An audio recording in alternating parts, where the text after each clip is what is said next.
Welcome बच्चों, स्वागत है आप लोग का फिर से। और आज हम लोग शुरू करने जा रहे हैं हमारा अगला चैप्टर, थर्ड चैप्टर फिज़िक्स का और आपकी एनसीईआरटी बुक का 12th चैप्टर। बहुत इंपॉर्टेंट चैप्टर है, बहुत इंटरेस्टिंग कॉन्सेप्ट इसमें सीखने को मिलते हैं हमें। तो बिना देर किए शुरू करेंगे इसको। तो हमारा अगला जो चैप्टर है इलेक्ट्रिसिटी के बारे में है, और इसके बारे में तो हम सभी लोग जानते हैं कि कितना इम्पॉर्टेंट फैक्टर है हमारी डेली लाइफ में, इसकी कितनी इंपॉर्टेंस है। थोड़ी देर के लिए भी घर में अगर इलेक्ट्रिक सप्लाई बंद हो जाता है तो हम लोग परेशान हो जाते हैं, हमारे डेली रूटीन के आधे से ज़्यादा काम रुक जाते हैं, और आगे और क्या क्या प्रॉब्लम्स होती है आप लोग अच्छे से जानते ही हैं। तो इसकी शुरुआत कैसे है, क्या क्या फैक्टर्स इसमें इन्वॉल्व हैं, उन सब की बात हम लोग करेंगे। तो शुरू करते हैं। सबसे पहले यहाँ पर कॉन्सेप्ट हमारे पास आता है इलेक्ट्रिक चार्ज का। इलेक्ट्रिक चार्ज को समझेंगे, उसके बाद जाकर हम इलेक्ट्रिसिटी या इलेक्ट्रिक करंट की बात करेंगे। और इसको भी समझने के लिए जो हमारे पास कॉन्सेप्ट है, बहुत पुराना और छोटी क्लास में पढ़ा हुआ कॉन्सेप्ट, कि किसी भी सब्सटेंस की अगर हम बात करें तो every substance is made up of atom. बिल्कुल सही सोच रहे हैं। तो ये हम पहले से ही जानते हैं कि किसी भी सब्सटेंस की अगर हम बात करें तो वो एटम से मिलकर बना हुआ है, जो कि एक पर्टिकुलर स्पेस में, जिसको हम क्रिस्टल लैटिस कहते हैं, वहाँ पर टाइटली पैक्ड रहते हैं। नॉर्मल सब्सटेंस, जो कि किसी भी सब्सटेंस की हम बात कर रहे हैं, नॉर्मल सब्सटेंस वो किसी भी कंडीशन में हमेशा आपको एटम से मिलकर बना हुआ मिलेगा, और इसके पास नॉर्मल सिचुएशन में किसी तरह की कोई ख़ास प्रॉपर्टी अभी फ़िलहाल के लिए इलेक्ट्रिसिटी के रिस्पेक्ट में फ़िलहाल नहीं है। ये एक तरह से आप कंसिडर कर सकते हो, जैसे सपोज़ आपका स्केल होता है, मीटर स्केल या सेंटीमीटर स्केल आप लोग ज्योमेट्री बॉक्स में रखते ही हैं। वो भी हमारा एक सब्सटेंस है जो एटम से मिलकर बना है, और नॉर्मल सिचुएशन में उसमें कोई प्रॉपर्टी नहीं है इलेक्ट्रिसिटी से रिलेटेड। यहाँ पर बात ये इसलिए हो रही है क्योंकि इससे रिलेटेड एक गेम आप लोगों ने पूरी उम्मीद है ज़रूर खेला होगा अपने स्कूल टाइम में, कि जो स्केल है उसके थ्रू आपने कागज़ के छोटे छोटे पीसेस को क्या करवाया है, अट्रैक्ट करवाया है। लेकिन ये अट्रैक्ट नॉर्मल सिचुएशन में नहीं होता कि बॉक्स से आपने स्केल को निकाला, कागज़ के पीसेस के ऊपर रखा और वो अट्रैक्ट होने शुरू हो गए। इसके लिए हमें इसमें खास प्रॉपर्टी क्रिएट करनी पड़ती है, जिसका नाम है इलेक्ट्रिक चार्ज। अगर इसके सिंबल की बात करें तो ये क्यू, कैपिटल या स्मॉल, जिससे आप चाहें डिनोट कर सकते हैं। और बोला जाता है ये एक ऐसी प्रॉपर्टी है जिसकी वजह से बॉडी में कोई भी सब्सटेंस हो, किसी भी तरह के एटम हो, उसमें फोर्स लगाने की टेंडेंसी आ जाती है। वो स्केल जिसको आपने डायरेक्टली ज्योमेट्री बॉक्स से निकाला, उसको आपने कागज़ के छोटे छोटे पीसेस फ्लोर पर डाल देंगे या टेबल पर डाल देंगे, ऊपर लेकर आएंगे तो कुछ नहीं होता। ये हम ऑब्ज़र्व कर चुके हैं, नहीं किया है तो एक बार ज़रूर ट्राई करके देखेंगे।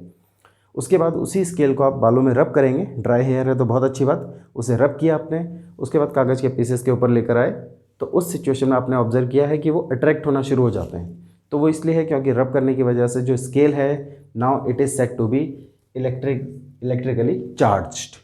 तो बोला जाता है कि कोई भी सब्सटेंस फोर्स लगाने की प्रॉपर्टी एक्वायर करता है, और ये कब करता है, जब उसकी नॉर्मल सिचुएशन में कुछ चेंजेस आते हैं। क्या है वो चेंजेस, उसके लिए हमें इसके थोड़ा और अंदर जाना होगा और बात करनी होगी सब्सटेंस में जो एटम है उसमें पॉजिटिव के नाम पर प्रोटॉन और नेगेटिव के नाम पर उसके चारों तरफ घूमते हुए इलेक्ट्रॉन्स होते हैं। हर एटम के साथ ये कहानी है।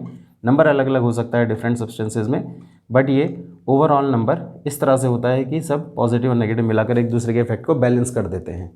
हम जब किसी भी सब्सटेंस को रब करा रहे होते हैं किसी दूसरे सब्सटेंस के साथ, तो हीट की वजह से इसमें से कुछ इलेक्ट्रॉन्स या तो रिमूव हो जाते हैं या इसमें एक्स्ट्रा डिपॉजिट हो जाते हैं। उस सिचुएशन में जब इसमें इलेक्ट्रॉन एक्सेस में आ जाए, एक्स्ट्रा आ जाए, या उसमें डेफिशिएंट हो जाए, शॉर्ट हो जाए, इसमें फोर्स लगाने की एबिलिटी आ जाती है और बोलते हैं now it is electrically charged. और इसी के बेसिस पर हम इसकी डेफिनेशन देंगे कि electric charge it is property acquired by body or property of a body due to deficiency or excess of electrons. Electrons की डेफिशिएंसी या एक्सेस की वजह से बॉडी में जो प्रॉपर्टी क्रिएट होती है that is known as electric charge. Force लगाने की एबिलिटी आ जाती है।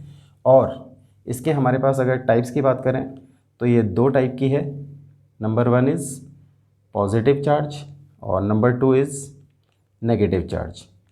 जैसा कि बात कर ही रहे थे हम कि पॉजिटिव चार्ज होगा due to deficiency of electron, और ये होगा due to negative, due to excess of electrons.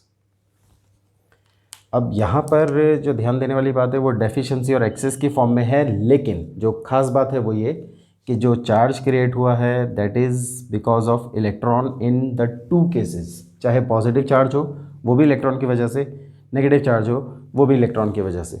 बस एक में डेफिशिएंसी की वजह से आ रहा है, एक में एक्सेस की वजह से, यानी कि कंपैरेटिवली इलेक्ट्रॉन्स की बहुत इंपॉर्टेंस होने वाली है हमारे इस चैप्टर में इलेक्ट्रिक चार्ज के रिस्पेक्ट में। तो दो तरह के पॉजिटिव चार्ज हैं हमारे पास, और ऐसा यूनिट अगर हम इसकी बताते हैं तो ये लिखा जाता है कूलम, कैपिटल सी से डिनोट करते हैं। और इसमें अगर आप एक खास प्रॉपर्टी नोट में लिखना चाहें तो, क्योंकि हम इम्पॉर्टेंट बात कर ही रहे हैं इलेक्ट्रॉन्स के सेंस में, तो अगर कोई आपसे पूछे चार्ज ऑफ 1 इलेक्ट्रॉन तो अगर याद रख लेंगे तो बहुत अच्छी बात, अदरवाइज़ ये क्वेश्चन में जनरली दिया भी रहता है। इट इज़ 1.6, बहुत मेहनत करके इसको एक्सपेरिमेंट करने के बाद निकाला गया है, 1.6 इंटू 10⁻⁻19 कूलम। वैल्यू देखी जाए तो अकेले इलेक्ट्रॉन के चार्ज की वैल्यू बहुत ज़्यादा नहीं है। 10⁻⁻19 का मतलब होता है ये डेसिमल इस तरफ शिफ्ट होगा, 19 टाइम्स जाएगा, तब जाकर ये 16 बनेगा ज़ीरो के बाद, यानी वैल्यू अपने आप में बहुत छोटी है, बट इम्पॉर्टेंट उतनी ही ज़्यादा है इसकी, क्योंकि ये बहुत इम्पॉर्टेंट रोल प्ले करता है इलेक्ट्रिक चार्ज और करंट इलेक्ट्रिसिटी के मामले में। तो बॉडी के बारे में इलेक्ट्रिक चार्ज, उसमें एक ऐसी प्रॉपर्टी जो उसमें एक्सेस में या डेफिशिएंसी में अगर इलेक्ट्रॉन की नॉर्मल स्टेट के कंपैरिजन में सिचुएशन बनती है तो बॉडी पर चार्ज क्रिएट होता है, positive charge due to deficiency of electrons, negative charge due to excess of electrons. और ये बात बहुत इंपॉर्टेंट है, आगे तक याद रखने वाली बात है। हम ये समझते हैं पॉजिटिव चार्ज हमें पॉजिटिव की वजह से और नेगेटिव चार्ज नेगेटिव की वजह से मिलता है। नॉर्मल स्टैंडर्ड पर ऐसा बोलने में कोई प्रॉब्लम नहीं है, बट थोड़ा सा डेप्थ में जाएं तो एक्चुअल में सारा रोल इलेक्ट्रॉन के डेफिशिएंसी और एक्सेस के हिसाब से, तो दोनों जगह इलेक्ट्रॉन की इम्पॉर्टेंस बनती है। ठीक है, तो ये हमारा कॉन्सेप्ट है इलेक्ट्रिक चार्ज का। अब ये इलेक्ट्रिक चार्ज अगर आ गया है तो थोड़ा सा हम बात कर सकते हैं इलेक्ट्रिक सर्किट की, फिर हम जाएंगे इलेक्ट्रिक करंट हमारे मेन टॉपिक पर।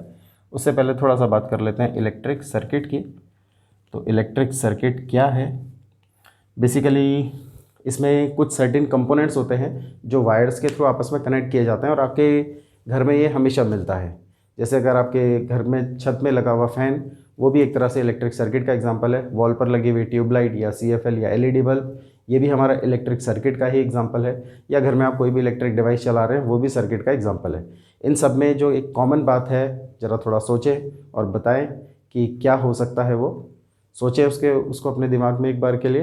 तो एक कॉमन, अगर आप एक हर सर्किट की बात करेंगे तो उसमें कॉमन है इलेक्ट्रिक वायर्स, बिल्कुल शायद आप सोच रहे होंगे, और एक और इम्पॉर्टेंट है वो है स्विच। तो ये दो चीज़ें हमेशा मिलेंगी। बाकी सर्किट कंपोनेंट्स में काफ़ी सारे हो सकते हैं। हम एक जनरल स्टैंडर्ड इलेक्ट्रिक सर्किट को देख लेते हैं क्या होता है। इसमें हमारे पास एक इलेक्ट्रिक बल्ब हो सकता है। ये एक बल्ब है जिसको हमने इलेक्ट्रिक करंट देने वाली डिवाइस नॉर्मली हम सेल या बैटरी की फॉर्म में लेते हैं, और सबसे इम्पॉर्टेंट उसमें की जो करंट को कब पास कराना है और कब नहीं, उस बात का ख्याल रखेगा। और इसमें करंट को मेजर करने के लिए हम एक, ये ऐसे ए लिखा होगा तो एक डिवाइस होती है जिसको हम बोलते हैं ammeter. Later on we will discuss about this also. और ये कनेक्शन कंप्लीट होना चाहिए। अगर ये ब्रेक हो रखा है, इस सर्किट की कोई इंपॉर्टेंस नहीं है, यहाँ करंट पास नहीं हो सकती, डिवाइस काम नहीं करेगी। लेकिन अगर आपने इसे कंप्लीट कर दिया तो भी फ़िलहाल के लिए ये डिवाइस अभी भी ये ब्रेक हुए सर्किट जैसा ही है, क्योंकि अभी हमने स्विच को ऑन नहीं किया है। प्लग की बोला जाता है, इसमें एक प्लग लगा दिया जाता है, तो उसको हम एक डॉट से दिखाएंगे। इस की में अगर की से डिनोट करते हैं, इस की में अगर आपने प्लग इंसर्ट कर दिया तो यहाँ से करंट स्टार्ट होती है। करंट इस बल्ब को ग्लो कर देगी। पूरे सर्किट को क्लोज होने के बाद यहाँ से करंट पास होकर जाएगी इस तरह से, और फिर जिस सेल से निकली थी वापस उसमें लौट जाती है, और ये प्रोसेस कंटिन्यूसली चलता रहता है। यही हमारा इलेक्ट्रिक सर्किट है। इसमें सारा रोल इलेक्ट्रिक करंट और इलेक्ट्रिक चार्जेस का है, उनको चलाने वाले फैक्टर्स का है। क्या क्या फैक्टर्स होते हैं, किस तरीके से होते हैं, उन्हीं की हमें बात करनी है। तो उनकी बात शुरू करें उससे पहले आप इसको थोड़ा सा नोट करके नोट्स बना लेंगे, रेडी रखेंगे।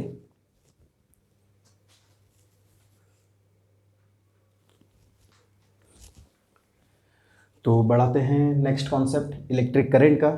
यहाँ हमने सर्किट में जिस बात के लिए कहा है कि कुछ मूव होकर फ्लो हो रहा है इसमें और उसी की वजह से बल्ब जल रहा है, उसी का नाम हमने दिया है इलेक्ट्रिक करंट। डिनोट करते हैं इसको आई से। लेकिन बेसिकली ये क्या है, थोड़ा सा हमें इसके लिए माइक्रोस्कोपिक लेवल पर जाना होगा। इस सर्किट में बहुत डेप्थ में जाएंगे तो इसका कोई भी एक पोर्शन अगर हम उठाकर देख लें, मान लेते हैं ये वायर, तो इस वायर का स्ट्रक्चर यहाँ थोड़ा बनाएंगे अलग से। और ये क्या कहता है हमसे कि ये जो वायर है ये भी सब्सटेंस से मिलकर बनी है जिसमें पॉजिटिव और नेगेटिव दोनों ही प्रेजेंट हैं। अब यहाँ पर पॉजिटिव और नेगेटिव अगर देखा जाए तो ये केस कुछ इस तरह का बन रहा है कि ये एटम थे। इन एटम्स में से ख़ास तौर पर जिस मटेरियल को हम यूज़ करते हैं वायर बनाने के लिए, मेटल आप जानते ही हैं कॉपर, उसमें कुछ खास बात ऐसी है मेटल्स में कि इसके एटम्स में से कुछ आउटर मोस्ट लेवल के इलेक्ट्रॉन्स बाहर निकल आते हैं और फ्री हो जाते हैं। ये पीछे पॉजिटिव आयंस की फॉर्म में कंडक्टर के अंदर रह जाएगा। अब इन इलेक्ट्रॉन्स में अगर इनकी मदद से आपको करंट बनानी है, करंट मान लेते हैं इस तरफ है, तो उसके अपोजिट में इन इलेक्ट्रॉन्स को चलवाना होता है किसी वजह से, किसी तरीके से। और जब ये इलेक्ट्रॉन्स एक डेफिनेट डायरेक्शन में चलना शुरू कर देते हैं, सर्किट में हमें इलेक्ट्रिक करंट बना कर देते हैं। और यही कॉन्सेप्ट हम डेफिनेशन में भी यूज़ करते हैं कि कितना चार्ज इलेक्ट्रॉन्स के फॉर्म में फ़्लो कर गया, कितने टाइम में गया, रेशो कर देंगे तो हमें इलेक्ट्रिक करंट मिल जाएगी। तो अगर डेफिनेशन की बात करें उससे पहले हम फॉर्मूले को लिखेंगे। बोला जाता है rate of flow of charge, और यहाँ जो चार्ज है वो इलेक्ट्रॉन्स की फॉर्म में है, तो rate of flow of electrons भी कहा जा सकता है। यहाँ जो इम्पॉर्टेंट वर्ड है रेट, इसका मतलब होता है अपॉन में टाइम। रेट का मतलब फिज़िक्स में हम हमेशा अपॉन में टाइम को लेते हैं, कितना टाइम टेकन लगा है, कितना चार्ज फ्लो होकर गया है, charge flow upon time taken, ratio कर देंगे, इलेक्ट्रिक करंट का फॉर्मूला आ जाएगा। और यही फॉर्मूला हमारी डेफिनेशन बनता है। तो इसमें कॉन्सेप्ट है इट इज़ रेशियो, और it is defined as, direct लिखेंगे तो it is defined as rate of flow of electrons, या फिर आप इलेक्ट्रिक चार्ज कह देंगे इसको, इन ए कंडक्टर। कंडक्टर में कितना इलेक्ट्रिक चार्ज फ्लो कर गया, कितना इलेक्ट्रॉन्स फ्लो कर गए, उसका रेट निकाल लीजिए, जो भी आता है उसी को हम नाम देंगे इलेक्ट्रिक करंट। तो फॉर्मूला थोड़ा सा आगे बढ़ाएंगे तो ये बनता है कितना चार्ज फ्लो हुआ Q अपॉन में कितना टाइम लगा T। तो ये मेन फार्मूला है। थोड़ा सा और डेप्थ में जाएं अगर इसको लेकर, तो यहाँ पर हम इसको T तो ऐसे ही लिख लेंगे। इस Q को थोड़ा सा चाहे तो स्प्लिट कर सकते हैं, number of electron into charge of one electron, E से डिनोट कर लिया है। यहाँ पर जो N है this is indicating number of electrons and E is charge of one electron, जो अभी हम थोड़ी देर पहले लिख चुके हैं, 1.6 इंटू 10⁻⁹। खैर ज़्यादा डिटेल में इतना डेप्थ में नहीं भी जाते हैं तो भी चल जाता है। मेन फॉर्मूला हमारे पास आ गया, इसी की मदद से हम SI यूनिट लिख लेंगे। और यहाँ SI यूनिट चार्ज के लिए हमने पढ़ा था कूलम, टाइम के लिए हम जानते हैं सेकेंड, तो कूलम पर सेकेंड, जिसका दूसरा नाम हमने रखा है एम्पियर। ये कैपिटल A आया है, कैपिटल A से डिनोट होता है एम्पियर। और ये नाम हमने दिया है एक साइंटिस्ट के नेम पर, और फिजिसिस्ट, अच्छा कहें तो फिजिसिस्ट के नेम पर। फ्रेंच फिजिसिस्ट थे हमारे एंड्री मैरी एम्पियर। इनके नाम पर इनको थोड़ा सा रिवॉर्ड करने के लिए इलेक्ट्रिक करंट, क्योंकि इन्होंने ही इसके बारे में डिटेल में थोड़ा हमें बताया था, तो इनके नाम पर रिवॉर्ड करने के लिए हम इस फैक्टर का इस्तेमाल करते हैं। यहाँ पर ये हमारी मेन यूनिट है SI यूनिट, जिसका हम इस्तेमाल करते हैं इलेक्ट्रिक सर्किट में करंट के मेजरमेंट के लिए। और उस मेजरमेंट को अगर प्रैक्टिकल केसेस में देखें तो कभी हमें उसको छोटे लेवल पर भी ले जाना होता है, तो हमारे पास कुछ अदर यूनिट्स की फॉर्म में कुछ और यूनिट्स आती हैं। जैसे कि नंबर 1 में हम ले लेते हैं MA, जहाँ M मिलेगा तो आप समझेंगे ये मिली को इंडिकेट कर रहा है, मिली एम्पियर है। वैल्यू होती है इसकी 10⁻³ एम्पियर। न्यूमेरिकल में हो सकता है आपको इस्तेमाल करनी पड़ जाए, इम्पॉर्टेंट है। ऐसे ही नंबर टू में हम लेते हैं यहाँ पर 1 माइक्रो एम्पियर कहा जाता है इसे, माइक्रो एम्पियर। ये वैल्यू माइक्रो एम्पियर 10⁻⁻6 एम्पियर की फॉर्म में कंसीडर होती है। तो ये हमारा कॉन्सेप्ट है इलेक्ट्रिक करंट का। थोड़ा पॉज करके इसको नोट कर लेंगे।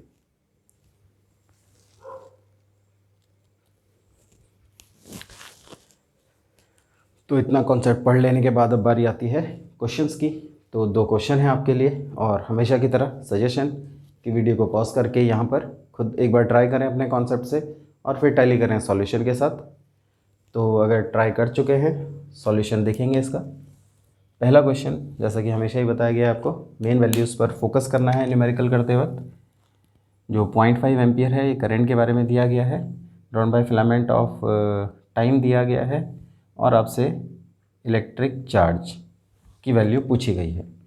तो गिवन फैक्टर अगर स्टार्ट करें हम, तो हमारे पास गिवन में आ रहा है current value is 0.5 ampere, time value is 10 minute, but इसको सेकंड में होना है, तो 10 × 60 मीन्स 600 सेकेंड हो जाएगा। And find the amount of electric charge that flows through the circuit, यानी कि चार्ज आपको निकालना है। तो छोटा सा फॉर्मूला तीनों को मिलाकर, current is equals to charge upon time. यहाँ से चार्ज का फार्मूला क्रॉस मल्टीप्लाई करके करंट इंटू टाइम हो जाता है। करंट की वैल्यू 0.5 और ये 600। तो अगर आप बैलेंस करेंगे तो डेसिमल से 0 होता है, 6 5 30, and the answer is coming as 300 coulomb. 300 coulomb का आंसर बन जाएगा। Simple question, simple answer. इसी तरह से सेकंड क्वेश्चन है, जिसको पूछे जाने के 2 तरीके हैं। इंपॉर्टेंटली 2 क्वेश्चन अलग अलग, बट सॉल्यूशन एक ही है। पहले में पूछा है calculate number of electrons present in 1 coulomb of charge, इससे भी आंसर वही आना है, और आगे थोड़ा बढ़ा दिया, तो थोड़ा सा दिखाने के लिए डरा दिया। तो calculate number of electrons required to flow to produce a current of 1 ampere per second. Time है 1 सेकेंड है, तो 1 एम्पियर पर सेकेंड का मतलब 1 कूलम हो जाता है। 1 कूलम के लिए कितने इलेक्ट्रॉन्स हैं, वो दोनों में पूछा गया है आपसे। तो गिवन कंडीशन अगर देखेंगे तो यहाँ पर n हमें निकालना है, चार्ज हमें दिया है 1 कूलम, और अब यहाँ ज़रूरत पड़ेगी चार्ज ऑफ 1 इलेक्ट्रॉन की, तो वो आपको नोट में लिखवाया था। यहाँ क्वेश्चन में नहीं लिखा है मैंने, बट जनरली ये मिल जाता है पेपर में लिखा हुआ। Charge of 1 electron 1.6 × 10⁻⁻19 coulomb. और अगर आप इसे याद कर लें तो बहुत ही अच्छा। तो as charge is equal to number of electron into charge of 1 electron हो जाता है, n इंटू वैल्यू है 1.6 × 10⁻⁻19, ये 1 है। और यहाँ से अगर n का आंसर आप निकाल रहे हैं तो आप समझ ही रहे होंगे कि n इज़ 1/1.6 × 10⁻⁻19। सिंपल कैलकुलेशन है, आप करेंगे इसे तो आपको ये आंसर मिल जाएगा 6.25 × 10⁻18 इलेक्ट्रॉन्स। ये हमारा क्वेश्चन का सॉल्यूशन फिर से। तो थोड़ा सा पॉज करके नोट कर लेंगे।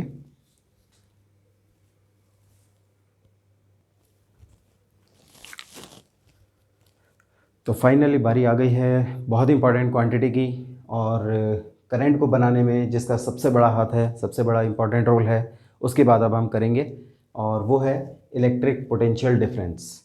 नॉर्मली हम इलेक्ट्रिक करंट की जो बात कर रहे हैं, करंट वर्ड हम स्पेशली यूज़ करते हैं फ़्लो के लिए। जनरली आपने सुना होगा वाटर करंट या एयर करंट के बारे में, कहीं एयर ब्रीज मिलती है तो उसे एयर करंट कहा जाता है। रिवर वाटर मिलता है, फ़्लो होता हुआ, स्पेशली फ़्लो होना ज़रूरी है, तो उसे हम वाटर करंट कह देते हैं। तो यहाँ जो हम बोल रहे हैं इलेक्ट्रिक करंट, उसमें इलेक्ट्रॉन्स का फ़्लो है, इलेक्ट्रिक चार्ज का फ़्लो है, उससे हमें इलेक्ट्रिक करंट मिल रही है। तो ये बात बिल्कुल वैसी हो गई जैसे अभी हम एग्जांपल कंपेयर कर ही रहे थे वाटर करंट का। तो वाटर का जो फ़्लो है, जैसे पाइप में हम वाटर को फ़्लो करवाते हैं, ठीक उसी तरह से वायर में, कंडक्टर में हम करंट को फ़्लो कराते हैं।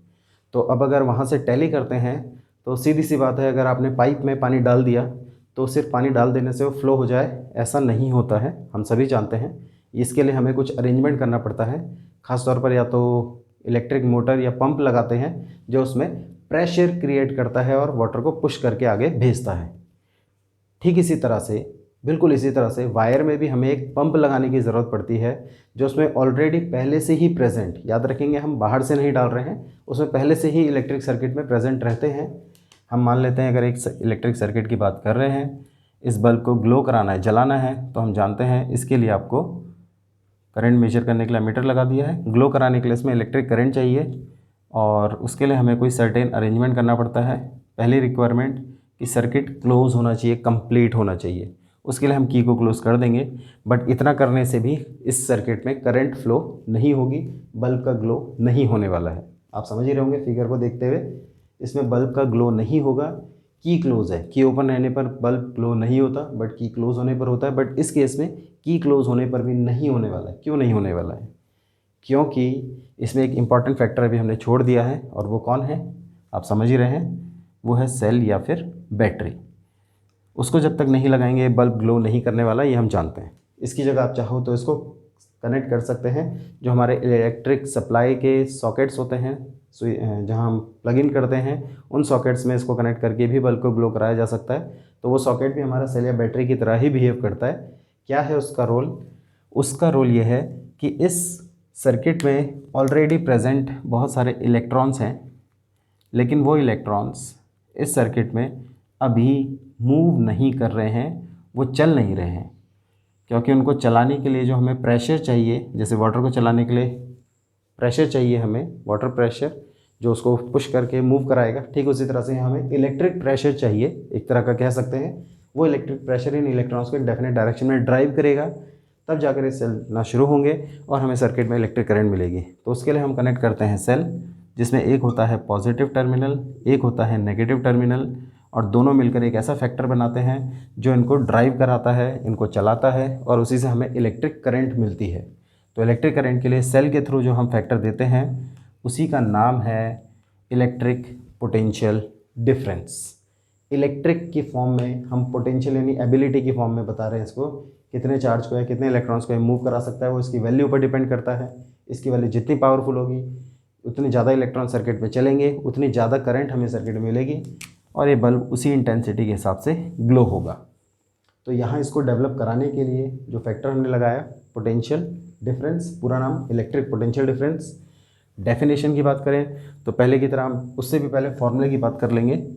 तो इसकी वैल्यू V ये हमें कुछ इस तरीके से मिलती है। रेशियो होता है दो फैक्टर्स का, एक है W और एक है Q।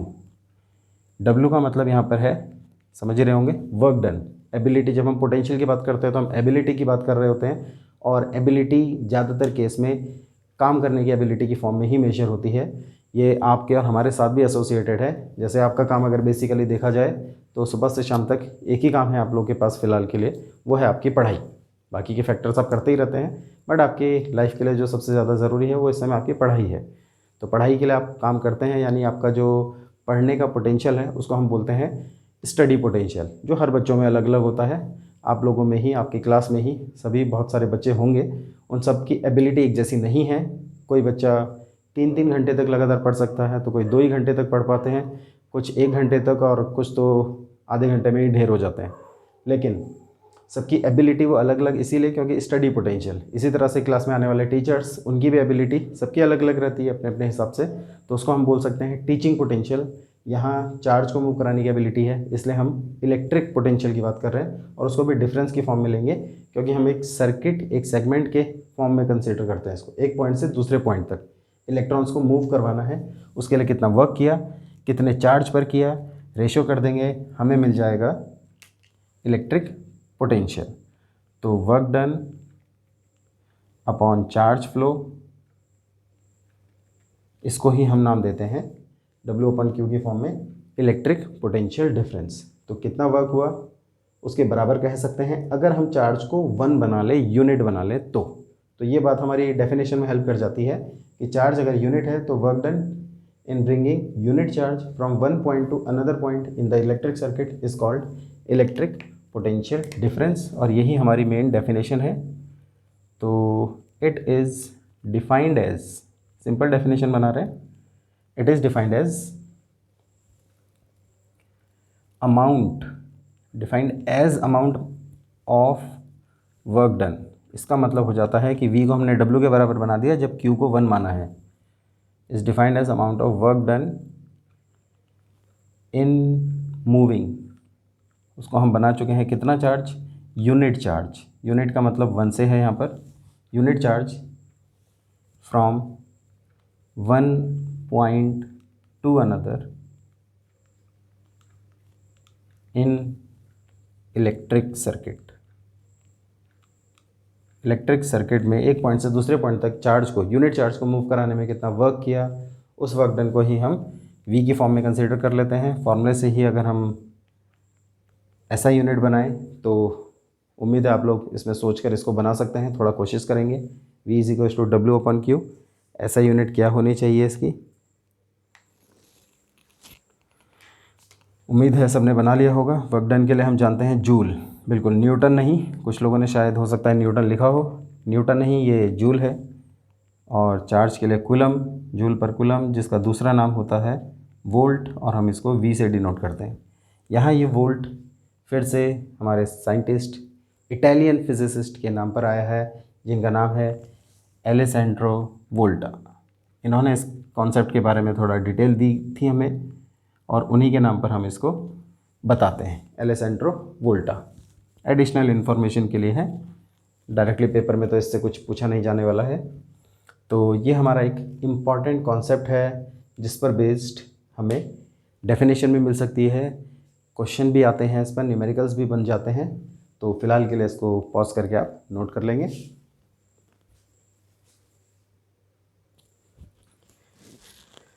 तो बारी फिर से क्वेश्चन की, 3 क्वेश्चन है आपके लिए, हो सके तो इनको ट्राई करना है पॉज करके, और फिर बढ़ाते हैं इसका सॉल्यूशन आगे।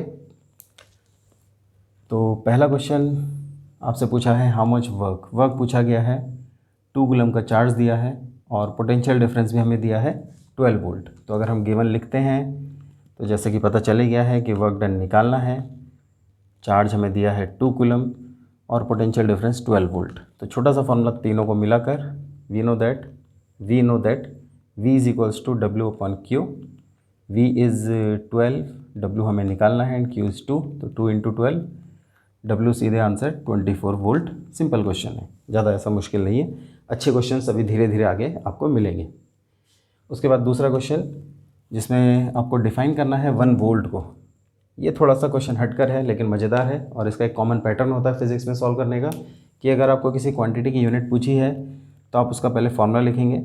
यहाँ जो 1 वोल्ट दिया है वो V के लिए है, जिसका फार्मूला W/Q होता है, और इसकी वैल्यू 1 बनने का सबसे आसान तरीका, दोनों को 1 बना दो।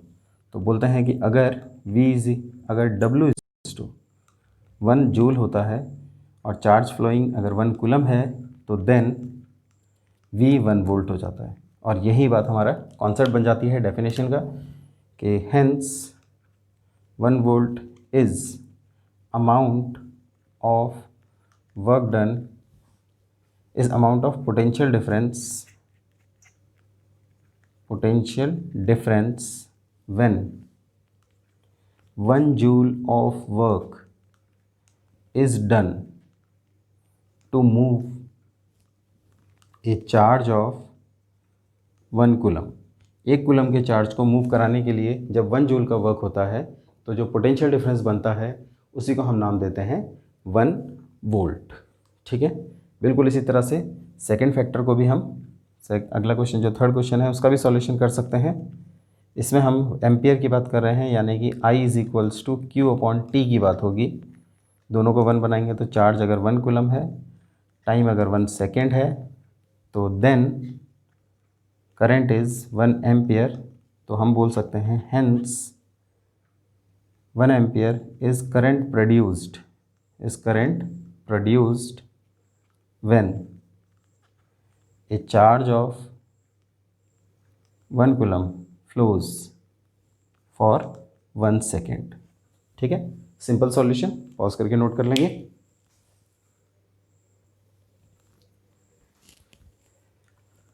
तो इसी के साथ हमने इंट्रोडक्टरी पार्ट और कुछ इंपॉर्टेंट कॉन्सेप्ट्स पढ़े हमारे चैप्टर इलेक्ट्रिसिटी में। आज की क्लास में हम इतना ही कर रहे हैं। थोड़ा प्रैक्टिस के लिए आप लोग के लिए एक प्रैक्टिस पेपर है आप लोग के सामने आ रहा है, और इसको आप अच्छे से प्रैक्टिस कर लेंगे किसी तरह का डाउट कमेंट सेक्शन में पूछ सकते हैं और उम्मीद रहेगी कि आप लोग इसको पूरा कर लेंगे। तो बाकी का काम जो इसमें अब होने जा रहा है आगे इंपॉर्टेंट कॉन्सेप्ट से शुरू होगी और वो है ओम्स लॉ। उसको लेकर आएंगे आपके लिए अगली क्लास में। तब तक के लिए टेक केयर, गुड बाय।